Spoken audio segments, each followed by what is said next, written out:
COVID-19 аймактардагы абал кандай? Бүгүн Жалал Абад облусунун Оогантала айылындагы абалды айтып беребиз. Азыркы учурда Оогантала айылында абал туруктуу, бирок октябрь айында илдет кескин түрдө көбөйүп, кыйынчылык болду. Бейтаптар үйдөн дарыланып жатышты. Бул туурасында жамааттык медианын жергиликтүү журналисттери жеринен билдирди. Үй бүлөлүк дарыгерлер тобуна айылдык кеңештин депутаттары, Москвадагы миграцияда жүргөн Оогантала айылынын балдары, Базар Коргон районунун Базар Коргон коомдук фонду 1970-жылы туулган айыл тургундара дем алдыруучу аппараттарды алып беришкен. Жалпысынан 5 аппарат жардам иретинде келген. Үй бүлөлүк дарыгерлер тобу жалпы Оогантала эли ыраазычылык билдирип, аппараттар элдин өмүрүн сактоодо жардамы тийип жатат деп билдирген. Күндүзгү стационар Сатып алды Далбаев мектебинин спорт залына даярдалып, керебеттер коюлуп, талапка жооп берилгендей кылып даярдалган.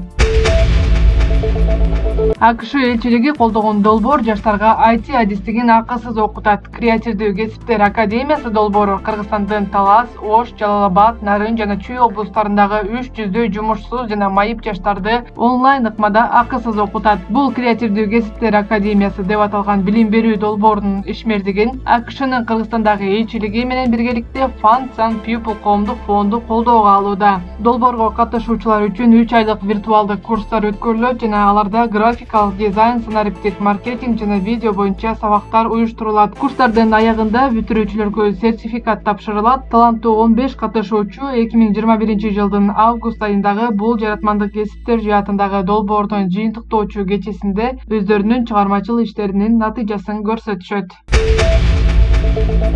Ат башы районунун Ачак айынды айылындагы 13 үй бүлөгө карагаттар көчөтү отургузулуп, тосмолору менен тосулуп берилди. Бул иш-чара ИСУР жана Агахан фондуларынын атайын долбоорлору менен ишке ашкан. Тандалган 13 үй бүлөгө 30 түп карагаттар отургузулуп, айланасы малдан коруш үчүн тосмо менен тосулган. Долбоордун негизги максаты үй бүлөлүк багбанчылыкты өнүктүрүү жана ал аркылуу жапайы жаратылышты сактап калуу.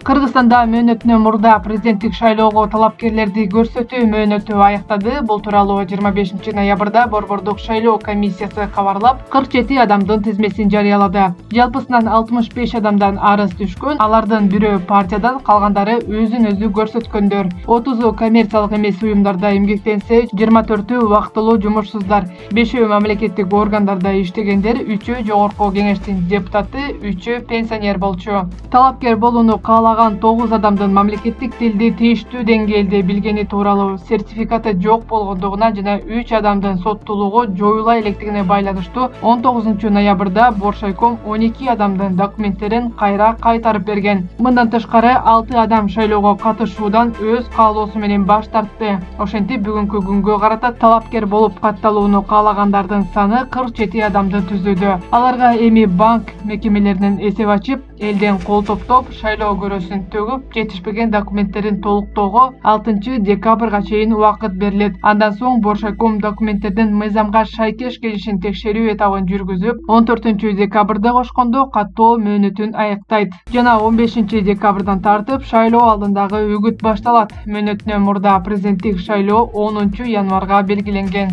Жамааттык медиа Кыргызстандагы акыркы окуяларды бейтарап чагылдырууусун улантат. Биздин каналга катталып билдирүү калтырыңыз.